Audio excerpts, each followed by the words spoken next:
好吧，刘世芳啊，内政部长啊，最近很这个凶悍，把这个雅雅啦什么一个都赶走哈。那呢，这个所以被批说大炮追杀小虾米了，那么几个陆配，然后追杀他，劳动大部长出面哈。那这一个叫小薇哈，这个人呢，本来昨天就应该走了，他没走，所以今天就要驱离了啊！你不走不行啊，非要你走不可啊。那今天上午呢？这个移民署哦，他们要开会哦，在9点半要召开审查会，要执行怎么把他赶走。结果呢，他小姐呢9点45分就自己到大阪呢，到新北市的专勤队开会，就他去参加会议了。有没有赶我走？有没有让我参加？你为什么不赶我走啊？去了，因为他一个人去，也没有带别人哦。然后呢，他从侧门呢默默进入，就进去了。所以呢，门口守候一大堆媒体呢，记者也没看到他，啊，搞不好也不认识他。然后呢，这个记者们听到说他已经进去以后呢，很错愕，他怎么进去了？他自己跑进去了，开会我也要去啊，但后来还是被送走了，还是被这个强制出境了哈。那另外呢，他被这个强制出境到桃园机场，从桃园机场走嘛，他怒喊说：“我不服！”而且把口罩拉下来说：“我爱家爱国。”我有错吗？我在台湾20年了，为什么要把我赶走啊？所以呢，媒体也是，联合报也说一纸公文就把这陆配都驱离台湾哦。所以呢，台湾输掉保障侵权的普世价值，就你再怎么这个野蛮，再怎么凶悍，人家到底是有孩子的嘛，要稍微注意一下这个亲情的问题。好，到底怎么回事？我们看一下。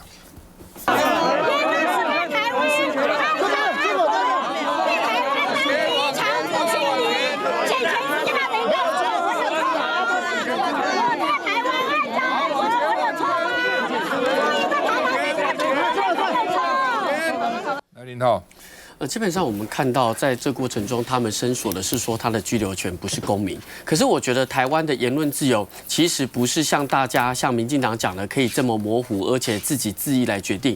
我们看到过去在这个美国的判例，因为台湾大法官是引用美国的判例，是讲了一个很清楚，叫做 clear and present danger， 就是你要明确而且立即的危险，你在这个言论自由的份是超出去的。在大法官释字的644条里面也讲得很清楚，不因审查思想而看作为。就说他今天喊出了武统，他是不是可以指挥中共解放军就直接就去爆发这个杀戮？那还是说有一些在美国的案例，他说要拿枪去扫射，就后者看起来他是可以执行的，而且行为是造成危害的。这在美国，这在台湾的大法官都已经做出判例。可是呢，他只要现在看起来这些陆配不符合他开心的，他就要杀。那比较让人家觉得是不是剧本的一环呢？因为其实从雅雅开始陆配。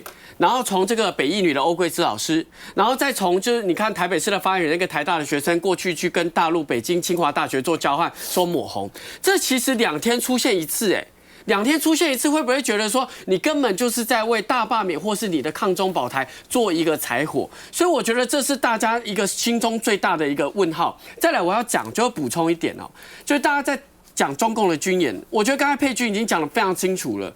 中国国民党绝对是严正而且强烈的谴责中共的军演，对于台湾的这些台海的紧张突增这个风险，最重要的谴责。可是我真的要讲，如果现在美国的关税来20%，然后你没有招架之力，人家要你的钱，你没有招架之力，然后中共军演来要你的危险，要让你的这个兵凶战危，你也没有这个主张，那到底台湾为什么可怜成这样子？通通没有主张嘛，要钱要命要这些，你通通都没有自己应对，所以。每次回家我的女儿最近国小1年级，她去看那个怪医黑杰克，因为她是怪医黑杰克，当时候是踩到一个未爆弹，然后炸伤的，然后她就很恐慌，她每天睡觉前就说：“那未爆弹在哪里会出现？”我说：“在过去的交战区有可能会高度的出现这个未爆弹。”她说：“那不要战争。”她说：“爸爸，你去电视拜托讲一段，说大家要讲要用沟通的，不要吵架，不要战争。”那如果说现在这个战争的氛围是中共军演来了，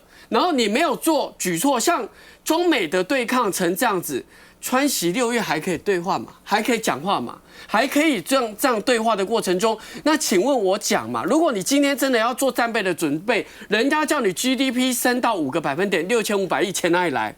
我们现在在这个立法院在野的2党叫你节省预算，省下2000多亿要来买军备。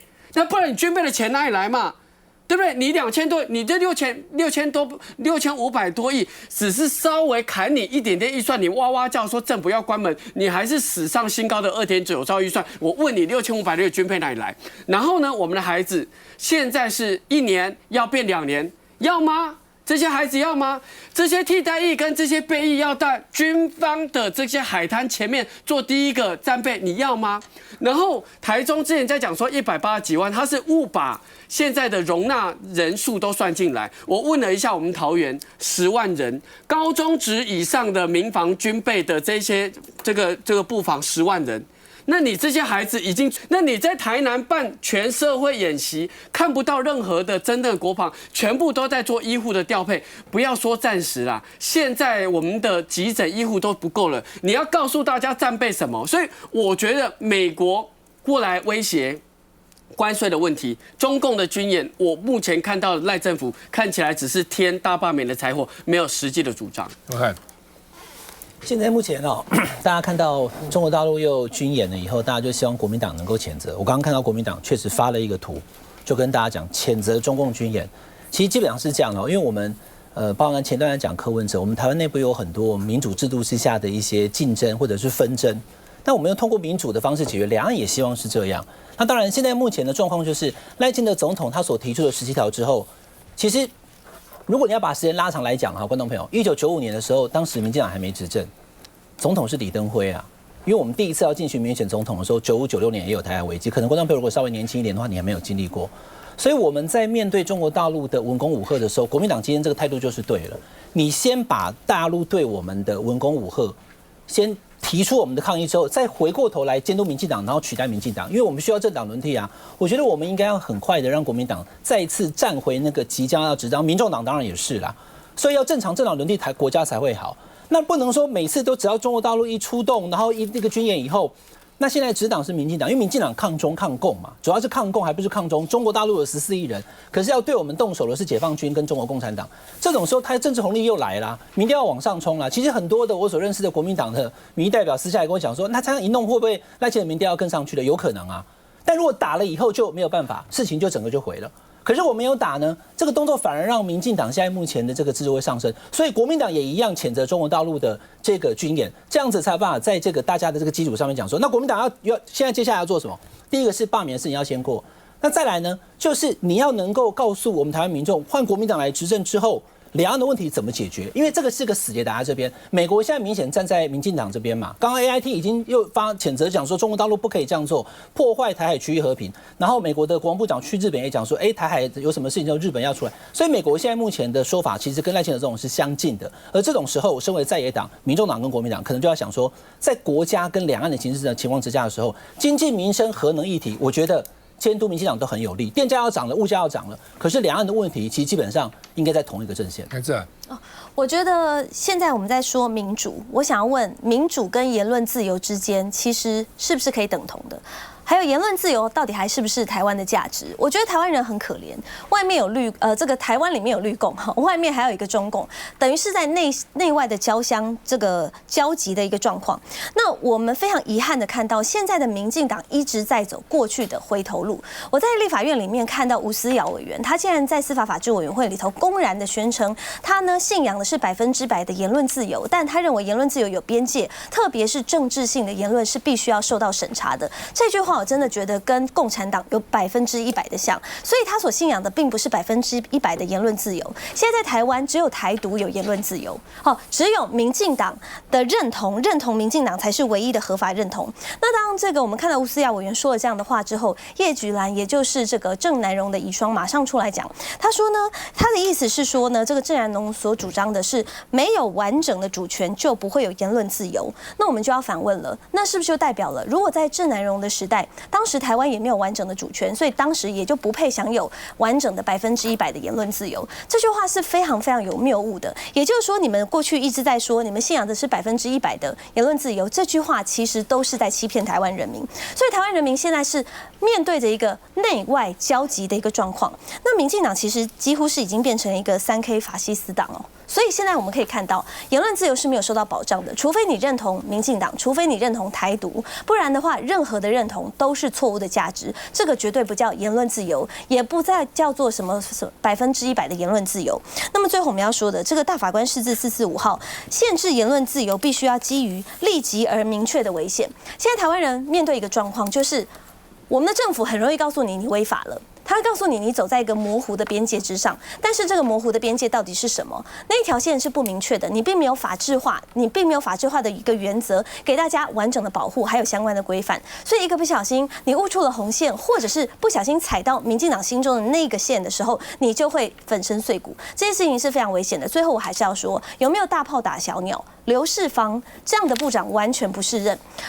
不只是在这件事情上头，我们来讲租金补贴。我在来到这边录影之前，我还特别跟大家讲租金补贴。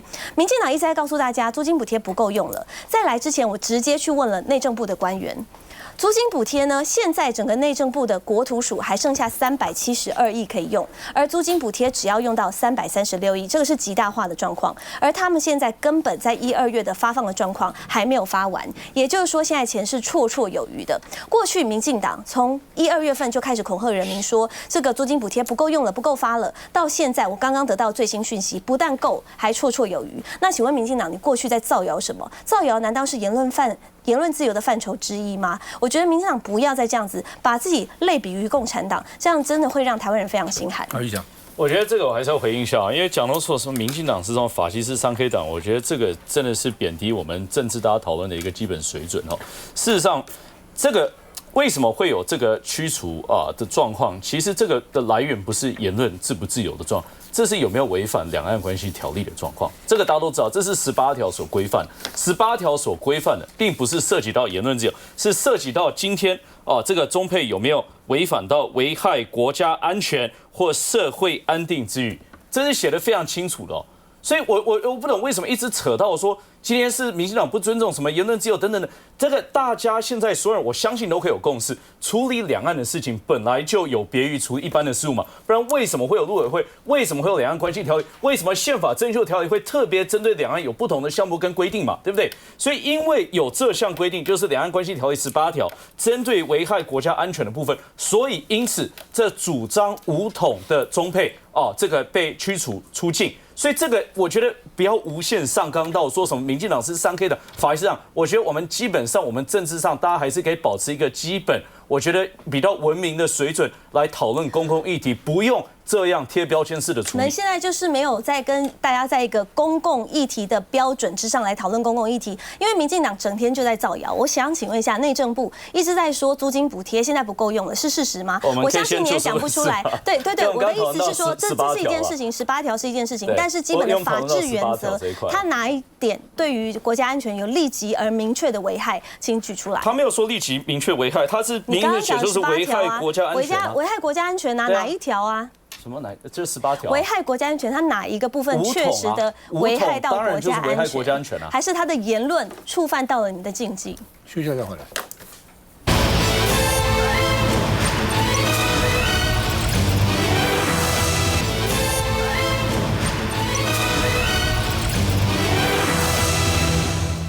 立法院现在完全没有那个国会的样子比菜市场还混乱。然后民进党今天又在议场摆一个霸大字然后一堆大字报这像个国会吗？全世界国会有这样子的吗？然后呢，这个民进党团要求2个公投案要协商什么反废止反什么戒严要协商那现在呢，民进党已经4次杯葛他们自己的总质询。以前都是在野党杯葛，不要行政院长上台，现在民进党自己去闹场，行政院长上不了台而且他们要韩国瑜赶快朝野协商，不协商我们就继续霸占议场所以呢，傅昆萁说民进党把议场布置像刑场这个样子像刑场一样，哇，这个大字报到处贴你看这个贴成这样子，这个议场这个真的贻笑国际了那另外呢，这个议会是不是变成戏台一样？黄国昌是说，民进党瘫痪国会只为了遮蔽来护航比如说要护航像如新公司啦、联合再生啦哦，然后呢，民进党立委去闹场了，泼脏水了，威胁这个立委了哦，威胁主委了哦，威胁院长了哈。那另外呢，他们也认为劳动部滥用这个基金去买单了，唱歌啊什么的哈，等等哈。那我们看一下。一早7点钟就各就各位，民进党立委占领主席台。甚至连符咒都出现，写上金门坦克贴在陈玉珍看板上。女立委则是拿郁金香摆拍，一场内挂满标语，离不开罢免2字，尤其一个超大白底蓝字就写上罢。场内变成罢免文宣战，吴思瑶当起纠察队，双方互放罢免文宣。吴思瑶还靠近罗志强，要在他的资牌内留下影像。只是这里是民进党第4度杯葛，因为反对反废死、反戒严公投尽付2读。一个国家的执政者，竟然把国会整个布置到底像刑场还像灵堂？连国民党一定奉陪到底哈，不容许这样子来瘫痪议事。我们不会离场。单位多少民脂民膏？今天4月1号，你们以为今天还是在放假吗？被党呛奉陪到底。来，这个郑涵，你是立法院的民众党的这个主任哈，到底立法院现在搞什么？我觉得非常非常悲哀，因为其实刚刚宜翔议员他说，我们在这个公共事务讨论上应该要在一个水准上头讨论，但我们非常觉得悲哀的地方是，民进党根本没有要跟你讨论议题，因为他们就是丢出各种各样的谣言，然后来混淆视听。现在院会不能开了，大家知道已经几次了嘛？4次哦，4次的院会就被弄成这样子，好像灵堂一样。然后呢，每个民进党立委搞得看比谁会贴大字报。比谁会拿尖叫鸡在那边叫，然后比谁，他们甚至在陈玉珍的背上贴符咒。我觉得这一届的这个民进党立委的素质真的惨不忍睹。然后呢，我刚接到最新的消息是，他们为了要动员到司法法制委员会这边去闹场，然后把其他委员会的议程也取消。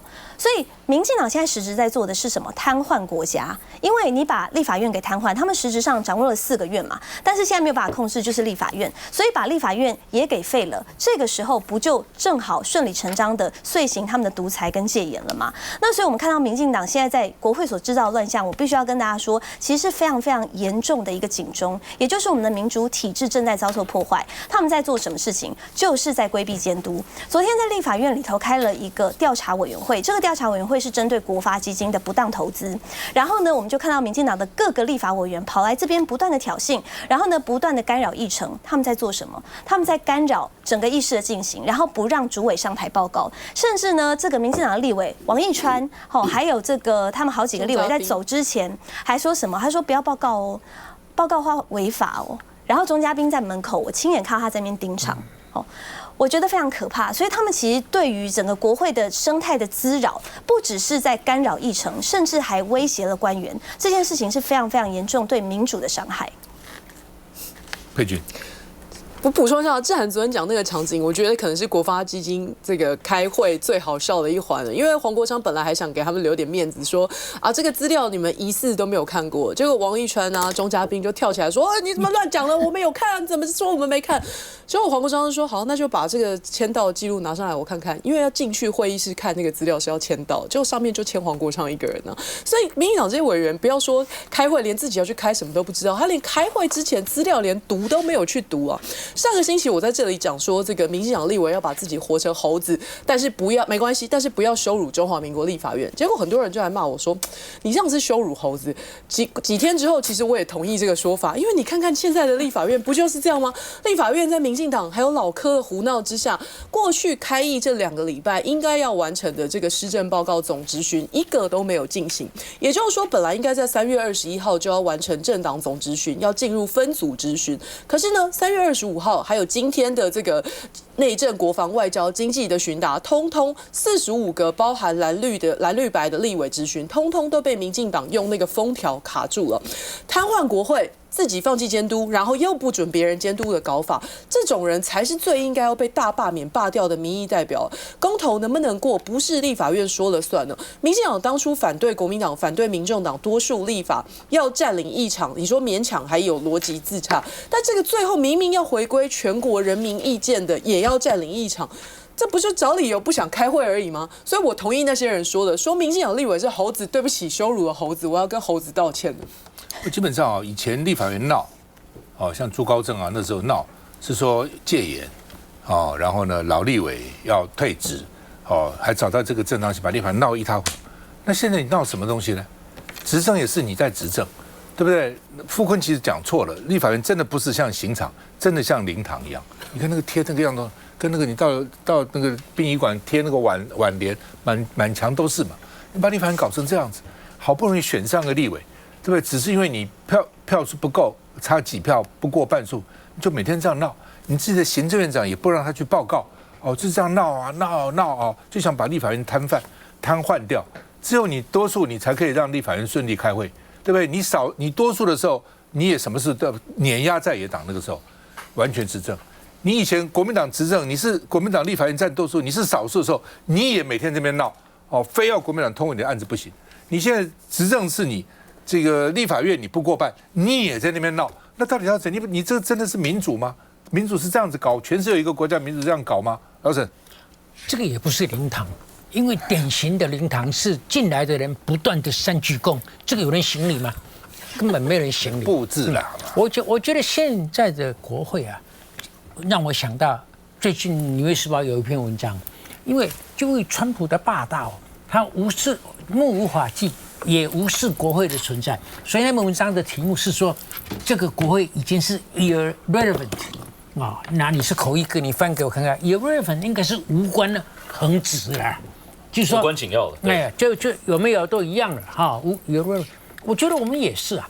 现在的国会就是说，你这个大罢免的第一关已经完成，那进入第二关之间，所有的东西就是一团乱了所以他现在这个只是一个群众运动，但是是 authorized by 政府，那由这个中选会来执行，然后把群众运动堂堂皇皇的搬进国会殿堂嘛。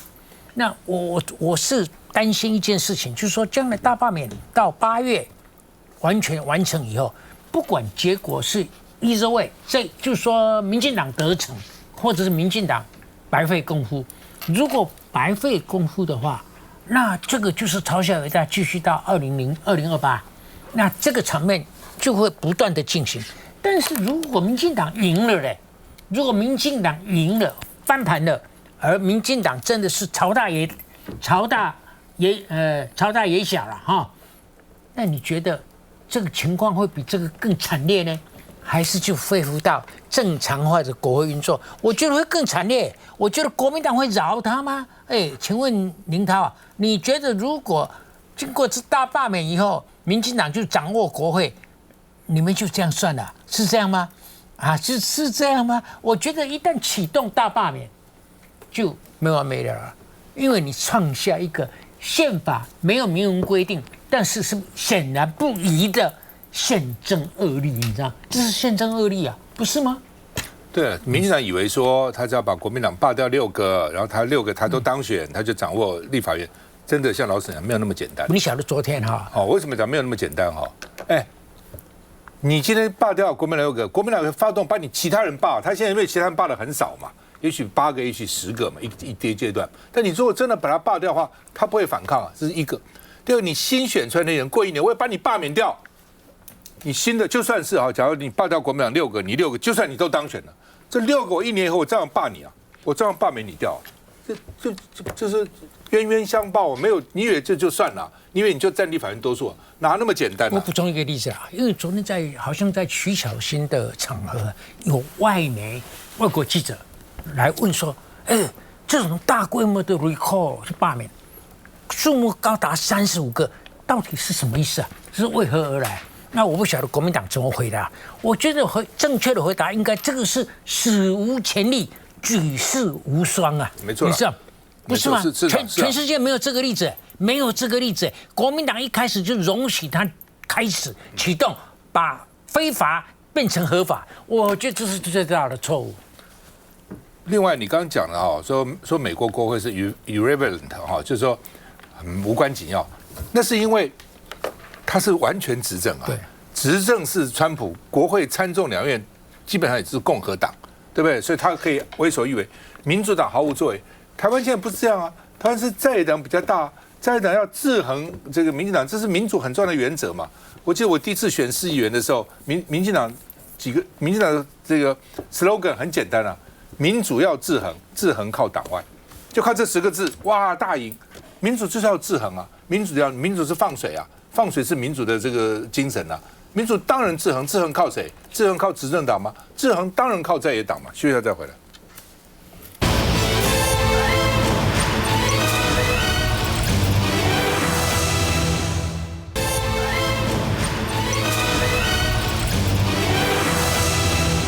好，中代要提复议了哦，已经是第7件了。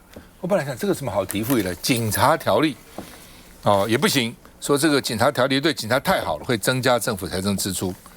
另外呢不公平，为什么其他军公教不行？你可以警察。然后呢，我们钱也不够了另外呢，这个各级政府呢行政成本负担加重然后呢也没有配合相关规定那另外呢，这个现在已经7件了，从立院职权行使法、国会刑法、宪法诉讼法、公职人选举财产申报法、财政收支划分法、中央政府总预算，今天加一个警察人员人事条例，这也要拿来这个复议。复议就是说你送来一定被否决嘛，但是怎么样？你又去释宪，你这是陷大法官于不义，大法官现在左右为难。这边是你提名的，不好意思不通过你；那边呢，他要将来要向历史交代，要向学生交代，要向人民交代，所以他也很尴尬。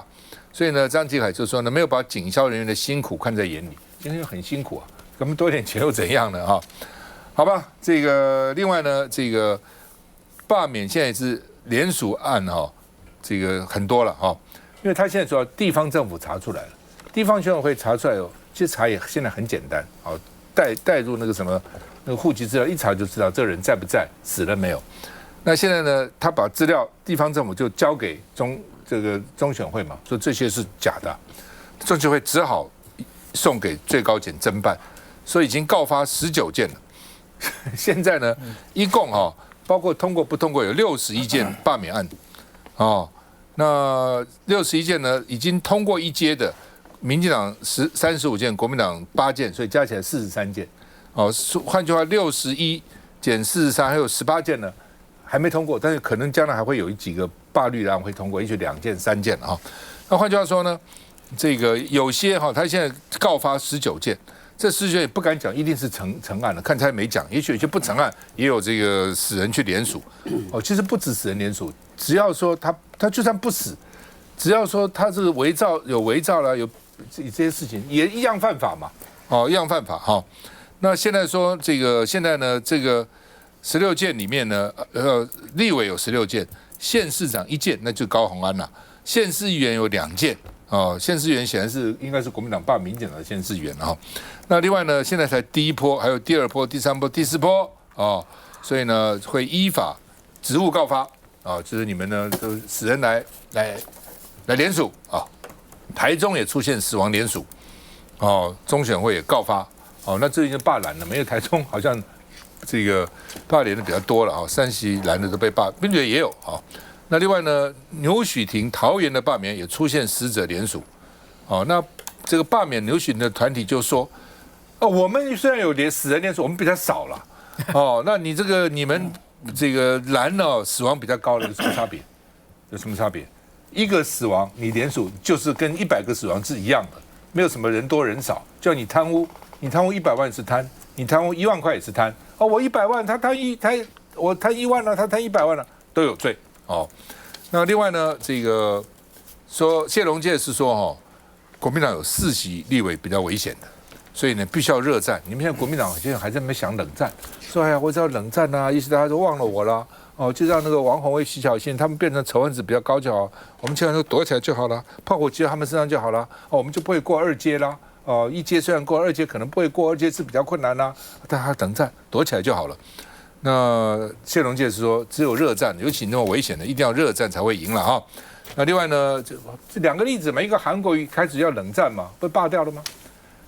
这个谢国梁开始要冷战了，后来发觉不行，热战了，通过了那现在有5件绿霸蓝是过半的啦。哦，昨天讲过，包括叶元之、罗廷伟、徐小新、李彦秀、王宏威。哦，台北市就有3个哦，那台中是1个，新北市1个，这些是过半啊，但是时间也过半，就是他们有40天嘛，那现在都过了20天了啊。那另外呢，这个绿现在也说2届好像不太好连哦，那绿可能也改变策略，不搞35席了哦，就搞个15到20席，我集中哦。那另外呢，拉尾盘，绿希望能够拉尾盘。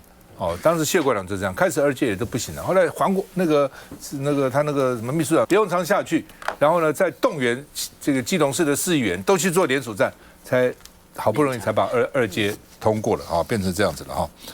好吧，这个林涛。你们怎么样？怎么看？刚才提到就是那个基隆案例，其实在第2阶段原本想说冷战可以就不通过，但到最后是中选会直接指定这个基隆市的选委会有一些样态就直接给他通过。基隆也去了嘛？对，所以就跑去啊。对，所以给他通过，所以你基本上可以看到，在民进党的行政资源压迫之下。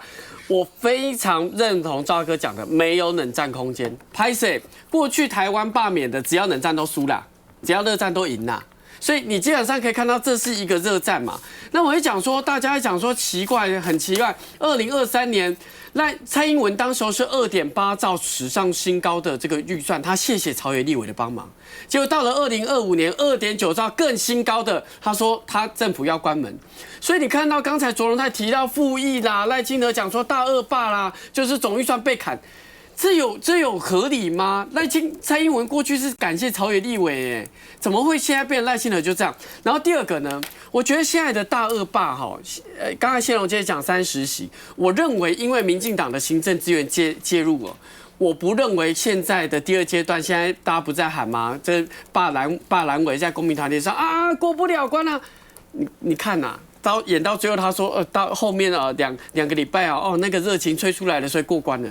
所以真的不要掉以轻心，它中间会有什么剧码跟什么故事，让你觉得他很可怜，要赶快去联署。这个我觉得中间过程大家看了半。可是呢，重点来了，如果现在这个大恶霸若赢啊，我想说，如果民进党发起来大恶霸若赢啊，柯建铭就当院长。大恶霸若赢啊，院长柯建铭啊。现在大家都要讲这句话嘛？你看那个贴封条贴成这样子，我们给人民纳税钱，你们立委领20-30万1个月，然后现在封条贴说不准上班，你自己不上班，你还不准国民党上班，你还不准民众党上班，这是什么样的立法院啊？所以在这个过程中，大家觉得荒谬到极点嘛？你在这个过程中，你会让人家觉得赖清德你是不是想要复制台南市议会？因为过去台南市议会是232天没有进议会，我觉得现在有这个味道咯。卓荣泰这个部长，你们不一定，现在这个立法院赶快瘫痪，就都不用这个备询，是这样吗？所以我觉得提到现在我们讲司法战也好，大罢免也好，现在桃园在这2天已经传出来了，罢免鲁明哲跟罢免刘许婷的这个联署的团体，被中选会认定有可能涉嫌是伪造文书。那我就问嘛，台南市党部你给他大规模的搜索，你给他羁押禁见，桃园这2件你要不要办？台中的罗廷伟跟廖伟翔的领衔人也涉嫌伪造文书，你要不要办嘛？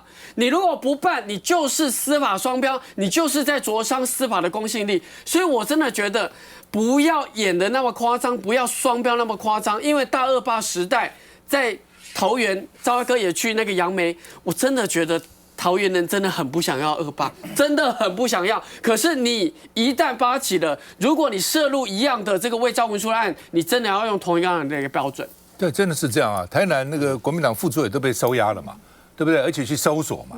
那你现在其他的不要比照办理吗？应该都一样，一视同仁啊。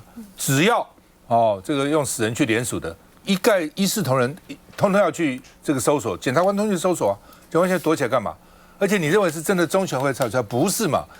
是地方选委会报给中选会的，地方选委会查出来了，说这些人是死人，中选会只好移送嘛。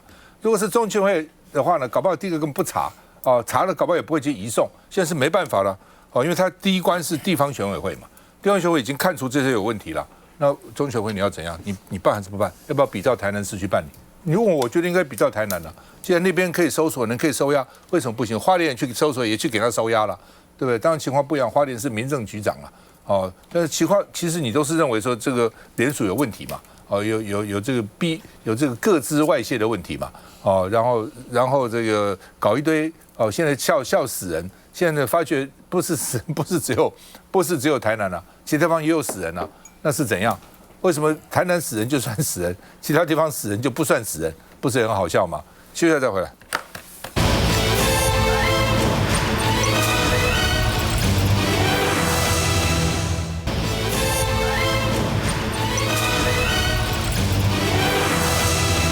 老沈，你要小心，我告诉你，现在林左水被骂，下个就到你了，还是你已经被骂过了，好吧？林左水说啊，国民党说罢免国民党委员等于柯建铭当院长，哦，所以呢，然后民进党又说罢谁就等于罢傅昆萁，就变成2个总召在那边对干了，哦，所以林左水说这个有够扭曲的，而且有够神奇了，哦。然后呢，这个柯建铭就骂这个林左水了，你跟黄国昌都是卖台亡国，哦，你是假台独，你是匪谍，哦，那真的啊，哇，这个骂得好凶哦。譬如说他怎么骂这个，说呢，你这个自满台独法理大师，你什么台独法理大师？哦，你不懂宪法，还毁宪乱政，哦，然后呢，这个你还狡辩罪加一等。哦，然后呢？你说什么瞎话？你跟黄国昌一样哦，都是卖台亡国，遗臭万年哦。你们这个林左水、黄国昌，你们不是卖台亡国是什么？就是卖台亡国哦。你们不是匪谍是什么？你们就是匪谍哦。你们有种去告我哦，然后呢，我就来用法律来认证你们就是匪谍。台湾最大的危机哦，是不反串，连反串都不反串了。卖台亡国者几息就是你们哦！哇，这个林左水被柯建铭骂成这样子哦，你怎么看？我觉得柯建铭对林左水这种语无伦次的谩骂，证明他有病。因为林左水到现在还是民进党员了，他有他的坚持啊，比如说他要3权不要5权啊，哦，他比如说他不要监察院，不要考试院，然后呢，国会改革他部分同意的，他现在我最不能认同就是他同意。大罢免，好，但是林左水有一定的原则。现在柯建铭是把林左水还有黄国昌，不是黄国昌，林左水那个郭正亮还有我们3个人一起骂。我跟你讲啊，如果你们要写硕士论文啊，可以把我们3个人好好做个比较，可以写一篇硕士论文。你讲，我们3个人是非常不一样的。这个林左水、沈富雄还有谁？郭正亮是异同。3人之异同，不是因为我们3个人大概相同的地方，就是会批判民进党，但是我们也批判国民党啊，我们批判国民党，批判到林桃很不高兴啊，对不对？好，但是我们3个人哪里不一样？林左水还是党员啊，我们2个人已经退党了，还有我们跟老共的关系，比如说在大陆就是所有媒体评估的结果，说台湾的这些政论家的这个声望。那个郭正亮是排第3啊，那我们都没有排在里头啊。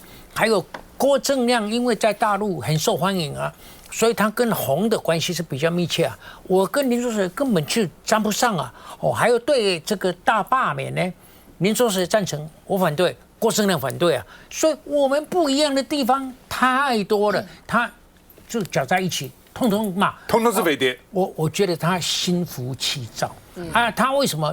我1-2年来，我对他很友善的，我肯定他的智慧啊，他的脑筋啊，他的机智啊，他操守啊，他的锲而不舍，他忠于党。他唯一的，我还替他抱屈，说他服务立法院这么久了，接近50年，居然没有人要让他当立法院长。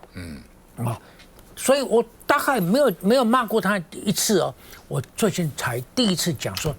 你怎么拿着拐杖冲到韩国瑜的办公室？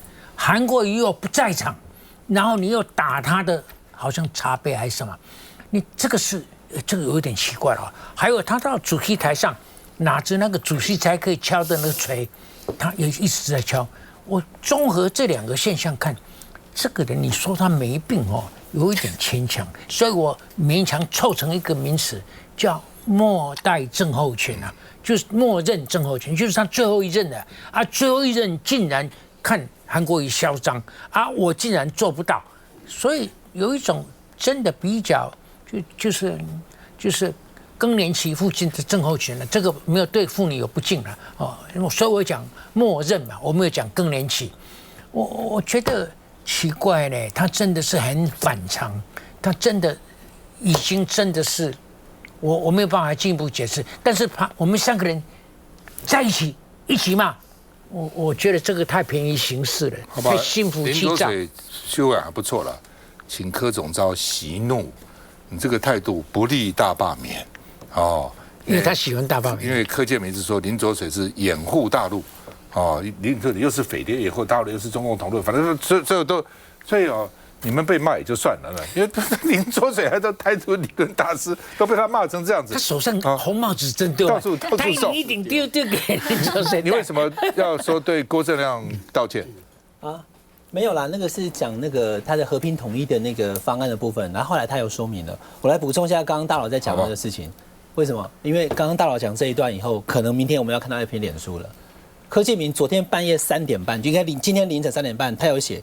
他叫林左水要学习沈富雄，他说沈富雄沉默是金，就是被点名以后都没讲话。他因为没有人来问我，但是你刚刚讲的这一大段以后，回应我没有回应啊。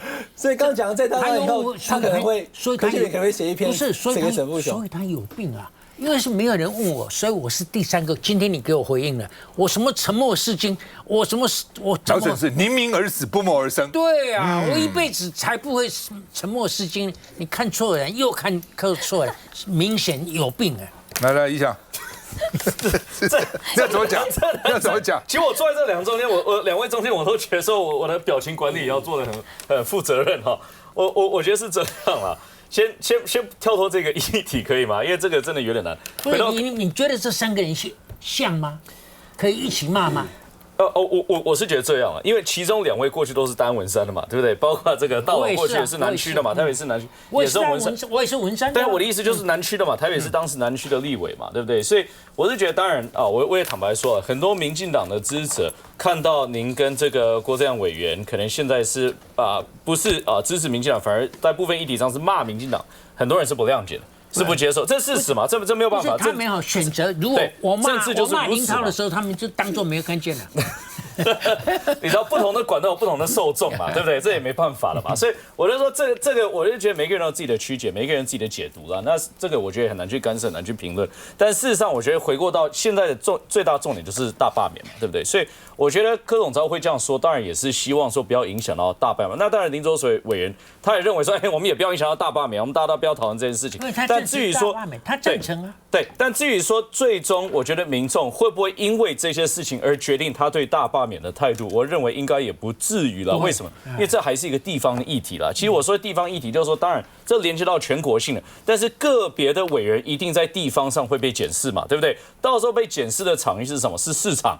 对不对？是不同的，可能是这个公众活动，是礼办等等这些检视的项目跟检视的场合，未必会受到这个脸书上大家的一些影响。但是我觉得我可以完全认同，现在全党上到下，大概大家觉得最重视、最关键的议题就是大罢免。口一哥，我不同意。不，你听我再讲一次，我真的不同意你的论点。你说最后会检视 individual 个人在他的选区有没有服务啊，有没有什么？我跟你讲，如果你这样检视的话，几乎没有一个，大概只有1-2个，我不好意思讲他名字，几乎没有一个符合被罢免的条件。都有服务了，有吗？对了，好吧。真的不。现在当立委是蛮可怜的啊，当立委的话做议员的事情，他也都做，什么送游览车他也去，哦，这个立员也很可怜。你去做一个立委啊？对，立委什么都要去弄，哎呀，搞这个活动啊，这样那个活动，每个立委忙到焦头烂额，好吧？柯文哲，我们现在看啊，说现在左肾积水。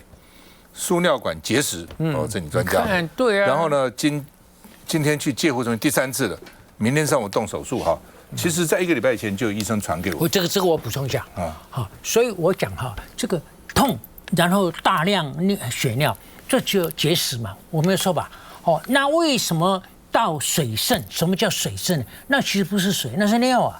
是因为石头掉下来，一路往下掉，这个叫输尿管。那它在下来的过程中摩擦就痛，但是它一路下来，因为输尿管也会痉挛了，所以它一路下来到了某一个地方堵住了，不动了。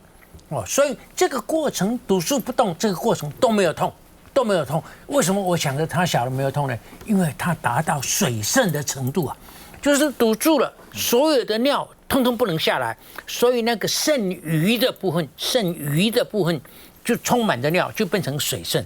这个只要拿开，这个水一排，这个尿一排就没事了啊。他现在动什么刀？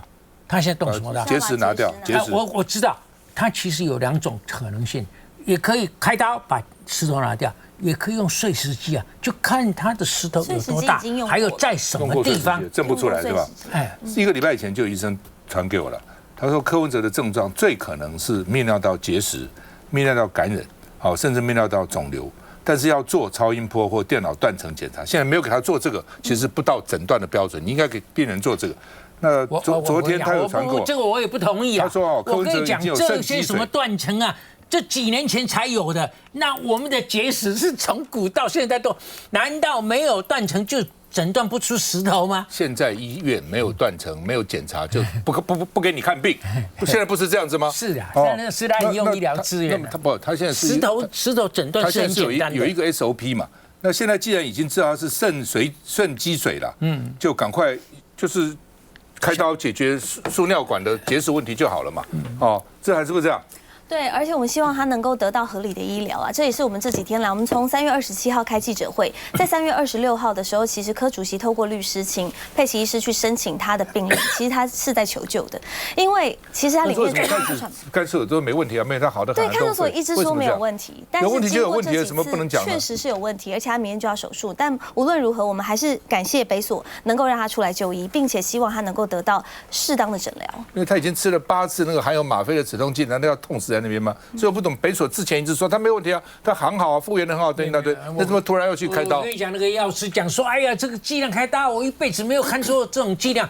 胡说八道！好了，林涛，我跟你讲，言过其实，一个非常大的名誉的损失，然后又被这个司法大刀继续砍，殊不知竟然进入司法大刀，大家觉得就是说就司法的流程，竟然现在性命是有安危的。所以如果今天柯文哲的案例没有被妥善的解决的话，那基本上会引起人民对司法很大信心的崩溃。我觉得他们当然可以找很多理由，这个让柯文哲不出来，继续回到这个北所里面去哦。但是你只要把它拿来跟这个已经判刑定谳，还在外面爬走。保外就医的陈水扁两相比较，还可以出庭帮女儿打官司。那你一方面去刁这个柯文哲看医生，能不能多住几晚也不行，一定要回去。你看已经搞到要手术，代表他前几天出来看医生的时候状况应该已经不是太好了。那还得连留院都不行，一定要回到北所去，拿来跟陈水扁相。